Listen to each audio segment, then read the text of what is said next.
हुए हैं उनकी जरा याद करो कुर्बानी, जरा याद करो कुर्बानी। आज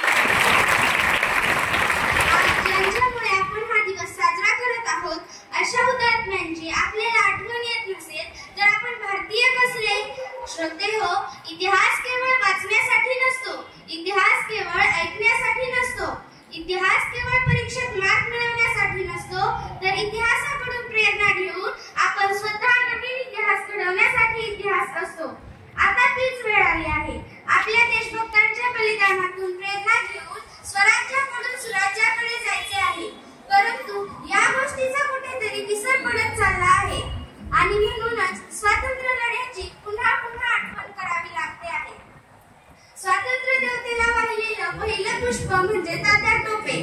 इंग्रजांविरुद्ध पेटून उठलेल्या या नरसिंहाला मोठा व्यूह रचून पकडण्यात आले आणि जेव्हा त्यांच्या बाजूचा साक्षी पुरावा त्यांना विचारण्यात आला तेव्हा ते निर्भीडपणे म्हणाले, मी तुमच्या विरुद्ध युद्ध खेळलो म्हणून मला तुमचे कोणतेही न्यायालय नको।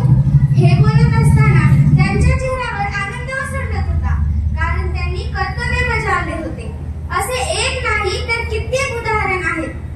शत्रू पक्षाच्या बंदुकीतून गोळ्या बाहेर पडतात, वातावरण दुमदुमून गेले। अशा वातावरणात आकाशात वीज कडाडल्याप्रमाणे आवाज येतोय, एक वेळ मी माझा प्राण देईन परंतु माझी झाशी देणार नाही। किती हे मायभूमीवरचे निस्सीम प्रेम!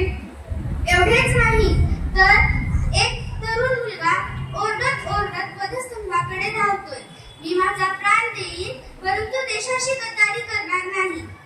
आणि आश्चर्य काय तर दुसऱ्याच क्षणी त्याचे शिर धडावेगळे करण्यात आले आणि तो तरुण मुलगा म्हणजे मंगल पांडे होय, ज्यात ओठावरचे दूधही पुसले गेले नाही अशा वयात छातीत गोळी घुसलेला सदाशिव भाऊ, आपल्या रक्ताच्या धारांनी परदेशी कपड्यांनी भरलेला ट्रक भिजवणारे बाबू गेलू, अशी कितीतरी रत्ने होती ज्यांच्या नसानसात देशाभिमान देशप्रेम उसळत होतं।